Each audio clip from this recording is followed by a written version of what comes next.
welcome to James the Lessons Express Lane, where we get you out as fast as possible. Reviewing the first season of Carole and Tuesday. For you, it was this show on Netflix. For me, it was Tuesday. And Carole. Carole, whose body I've taken over, is the young daughter, she's like 17 years old, of a politician who's running for office, makes a lot of money. Her hardest decision was whether to wear the white dress or the blue dress. But she's always been musically talented. She's always wanted to play music. She didn't want to go to Harvard, find Mr. Right, get married, have kids, do all that bullshit. No. She wanted to go out and do something. Then you have Tuesday. This young lady has been living in the largest city on Mars. That's right, the show takes place on Mars. Which I don't get why. There's no point. It's not like, oh, because they're on Mars, this happens. Oh, because they're on Mars, that happens. No. They could have been on the dark side of the moon for as far as the storyline goes. No part of it being on Mars matters. Anyways, enough of that. But Tuesday, she's a street performer who works part-time job after part-time job after part-time job, just trying to make it. One day, Carole runs away from home. All she has is her suitcase and her guitar. Suitcase is immediately stolen. Hey, it happens. But she still has a guitar. She runs into Tuesday while Tuesday's playing on the bridge. Cop shows up. Hey, this is not a street performing area. They run away. Carole and Tuesday meet. Tuesday leads Carole back to her place. The former storage area of the guy who's renting it out to her. And trying to explain to her, I was like, yeah, no, you're one of the first people to ever stop and listen to me play. Thanks for that. Well, I play too. She's very shy and timid in this. Like, this is her first time going to the big city. Pretty much her first time, going off the property. She's pretty much born and raised on that property. Huge fucking house and property, but still. Tuesday shows her what it's like to live in the city. Tuesday shows her what it's like to get a part-time job, do the dishes, clean, and try to perform, try to make it. They break into a building where there's a grand piano. Tuesday plays on it while Caroline plays the guitar, and they both sing. I mean, not Caroline, Carole both sing. And a guy up in the booth records them on his phone, uploads it, gets a lot of hits, gets a lot of views. He wants to find them because, holy shit, these ladies are actually talented. As far as the future as this takes place, majority of music, like 99.99999% of all music is written by AI. You type in, alright, we want a happy song. Bloop, here's your happy song. We want a sad song. Bloop, here's your sad song. And in fact, the guy that saw him, he worked for the AI board and all that to make sure everything's working for a DJ called Erdogan. Pretty popular guy. Has lots of money, lots of followers, lots of popularity, lots of power in the music industry. He wants to find the ladies, tries to hunt them down. At the same time, Carole's family is trying to hunt her down and find her. Her brother goes up into the city to find her because also that's where she went. She wants to play music. Alright, well, where would she go? The city. Duh. Along the way, they also come across a former drummer for a band that was pretty popular at the time. And then the guy became an agent and had a one-hit wonder like, oh yeah, she's going to be the next greatest, and she had one hit. He got married, got divorced, got into alcohol, became kind of despondent and just down on his luck. And then he hears and sees these ladies playing on a phone while he's at the bar. First he yells at the people, turn that crap off. What? What'd you say, old man? And then he actually stops and listens to the music. Oh, that's actually pretty good. Watch the video? No. He has to find them. Which he does. And he immediately becomes their manager because he's the only one offering.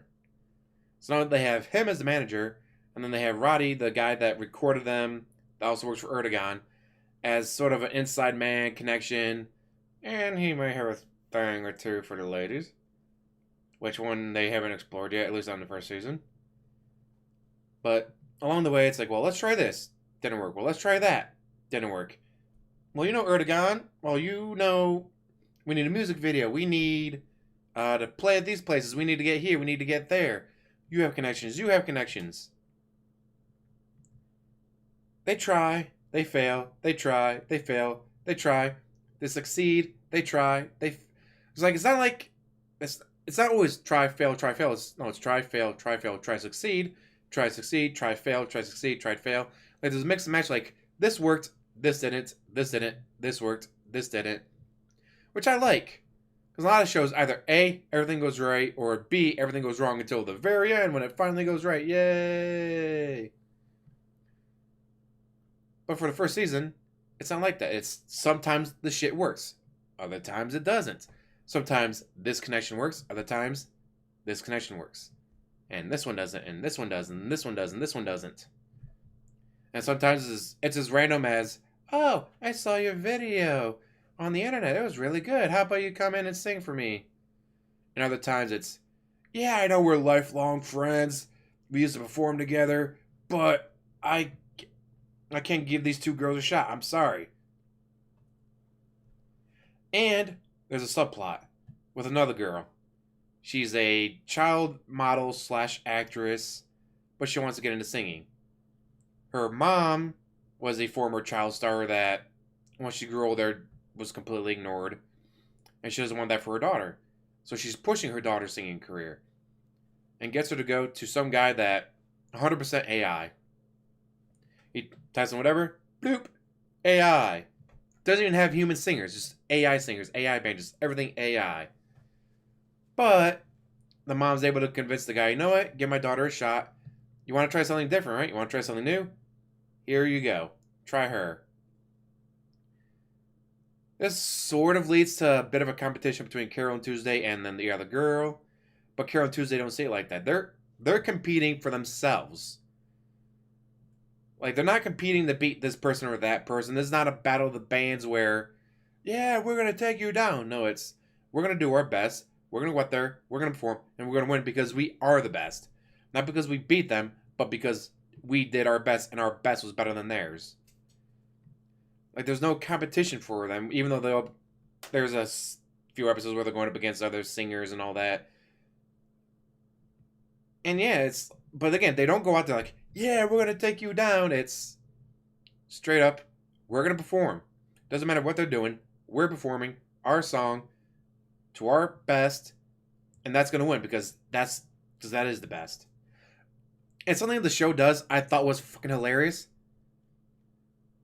I heard the song before. Oh, fuck, I was going to have this ready. Yeah, good job having this ready, dude. But, there's one guy that literally raps in Latin. Operatic rap. All in Latin. Amazing to hear. But then there was this. If I can find it. Here. This is hilarious, guys. Alright, pause. Turn audio output on. Wait for it. This is fucking hilarious, guys. Hopefully I don't get copyright strike for this.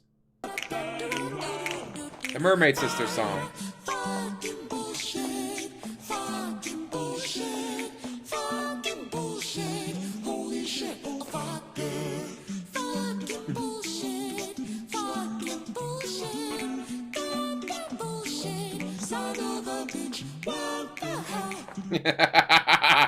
It goes on a bit longer than that, but this is like, oh my god, like, I've seen it before, but I didn't know where it came from. So I'm so glad I started watching this. Main reason I started watching it, because of the music. I was on Netflix going, well, what do I watch now that I finished? Oh, what did I just finished? Not Dragon Prince, not Kipo. I Am Not Okay With This? Or was that the one before?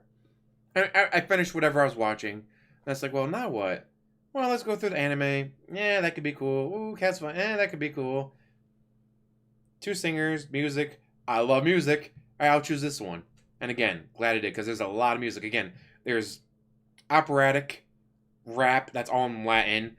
There's the Mermaid Sisters. There's 99-year-old twins who do heavy metal. That actual song. And here's the thing. I've always thought it was so weird that, hi, we're a TV show. We're gonna make a lot of music. Like if this was an actual band, a real band, but not real music, no, they'd be getting Emmys or Grammys, whatever fucking word goes to music. But because for a TV show, it's gonna be completely ignored. It could be the greatest metal song of all time. Be like, yeah, well, but it was for a TV show, so it doesn't count.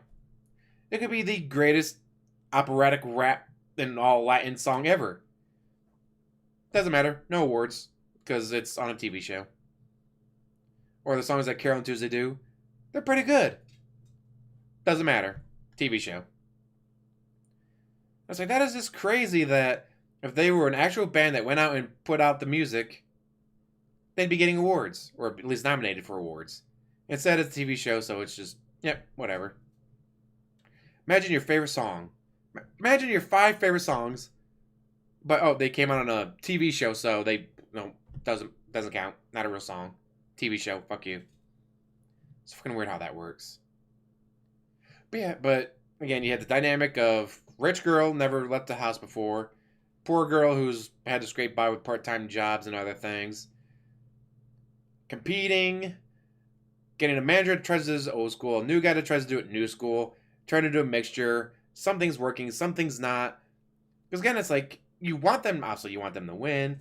You want them to compete. You want them to perform. You want them to have good things happen to them. But, just like in real life, things don't always go your way. You don't always win the competition. You don't always get to perform at the big concert. You don't always get to make your music video and have it be great and all that, and not just, wow. So, like, I mean, yeah, it's not on Mars, but it's so realistic of how they do the plot, do the story, do the interaction. And, there's a crazed fan. The crazed fan, I'm like, oh, this is not going to go well.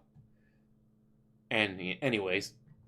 But there's so much that goes on in, like, there was like 12 episodes for the first season. Then there's another 12 for the second season. I just started on the second season. I'll probably finish it sometime in a month or so. But yeah. If you guys haven't had a chance to check this show out, check it out. Great music. The fucking Mermaid Sisters. They only appear in one episode, but they were fucking hilarious. That song is great. I can't believe you take such perfect harmony and ruin it with just terrible lyrics. What do you mean terrible lyrics? Those lyrics come from our hearts. Anyways, hopefully you guys give the show a chance. You should. It's on Netflix. And as always, like, subscribe, comment down below, and have a wonderful day.